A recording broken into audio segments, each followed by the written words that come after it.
innings nicely. Hit wide of long off. Looks powerful, but it's classy as well.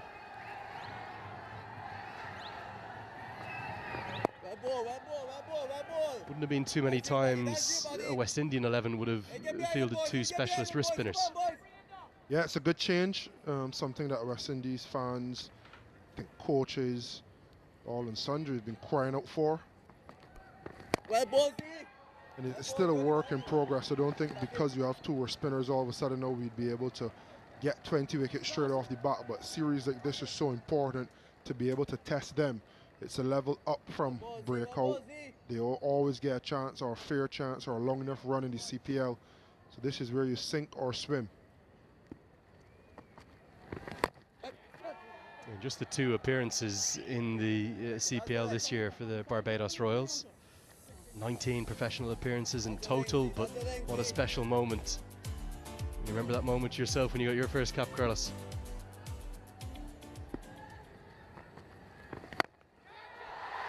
Slug sweep comes out, finds the gap and finds 4.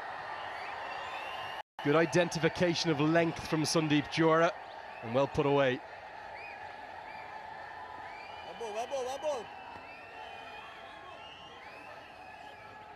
Yeah, as soon as he's been a bit full, they've attacked. They know the length they want to attack. They're finding the angles nicely.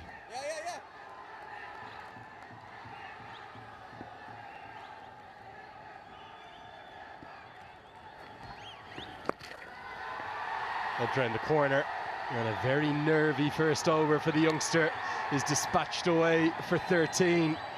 Nepal on the rise at 65 for 3.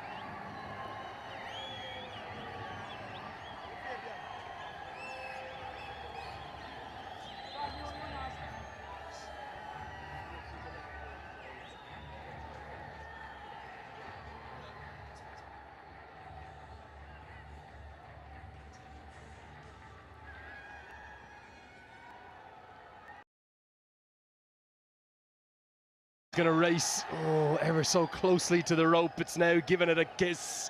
That will be 4.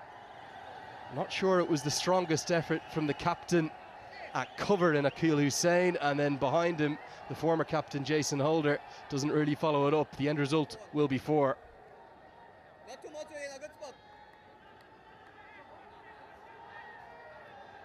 Yeah, this is where Nepal definitely won the first game in the field, whether it was run-outs or saving runs on the boundary. They're just so quick between the wickets. They do all the basics right, and it was those 1%ers that proved the difference. Yeah, 100%. And you thought West Indies started a little bit better with Zishan Matara at point effecting the run out, but it hasn't continued in that direction. It's something they need to change in the final 10 overs if they're so to salvage this game. Well, all of a sudden it feels as though the honours are even. The West Indies, no doubt, had the best of the first half of that first session. But Nepal are surging thanks to a good partnership. It's worth 31 now. And as we get to the halfway stage of the first innings, it'll be time for the players to take in a drink with Nepal at 74 for 3.